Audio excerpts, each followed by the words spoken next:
yan, pagka ganito, yung mga visor ng motor nyo na acrylic, yan, marami ng gas-gas, pwede natin i-restore yan. Gamit lang tong K1 K-Clear ng Samurai. So, panoorin nyo yung video ko.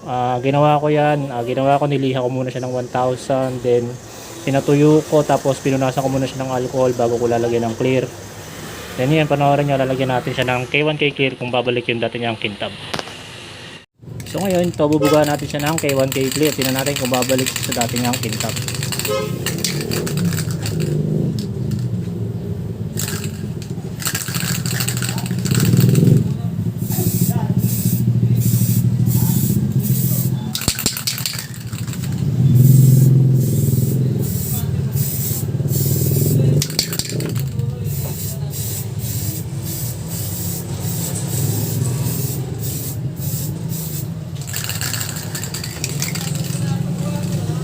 So as you can see,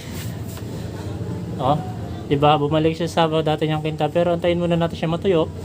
Then susunod gagawin natin dyan is lilihain pa natin yan ng 2,000, then papatungan pa natin ulit ng panibagong clear para mas matibay. So ngayon naman dahil indoor lang tayo nagbubuga, nandito tayo sa shop, so gagamitan ko siya ng air dryer para mabilis siya matuyo.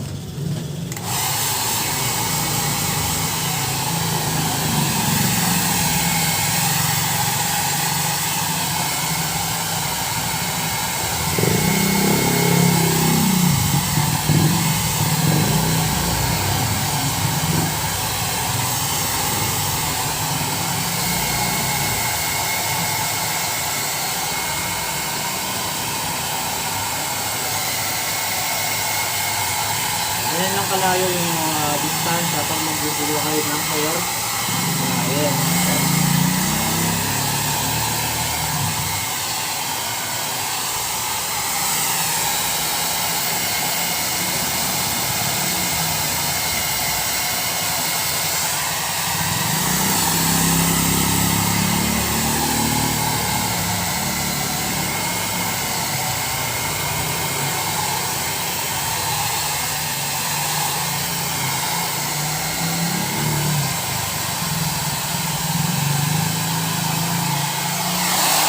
Makikita nyo, hindi pa ako satisfied dito sa kintab nya.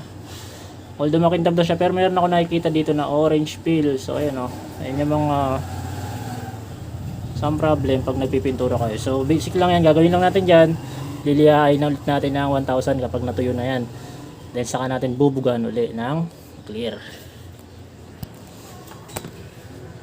Ngayon ito na itsura nyo nung niliha ko ulit siya kasi may mga orange peel. Lumabas ulit yung mga gas-gas at nawala yung kintab niya. So ganun lang, same process lang. Bubugan ulit natin ng clear kasi kaya nagkakaroon ng ganun minsan. Kakunti na lang yung laman ng clear, yung halos wala na siya, pipilit pa natin ibuga. Kaya mangyayari dun, kalat na yung buga niya, hindi na siya buo, hindi na pino yung lumalabas. Kaya nagkakaroon ng orange peel. So ngayon gagamit ako ng bago. Ito, bago na, para maganda yung buga niya, solid na. So ngayon bubugaan ko uli.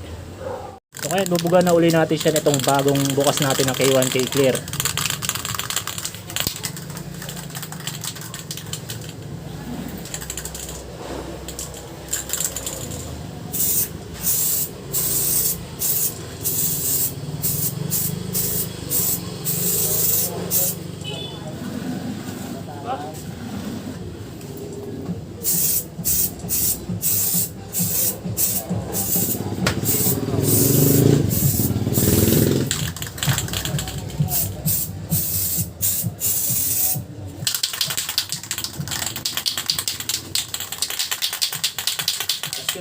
Ganda na ulit, diba?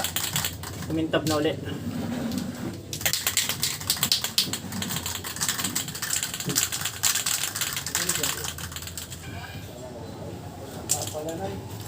Kintab na ulit, diba? Nakita nyo naman yung pagbabago.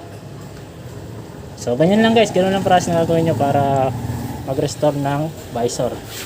Ayan o.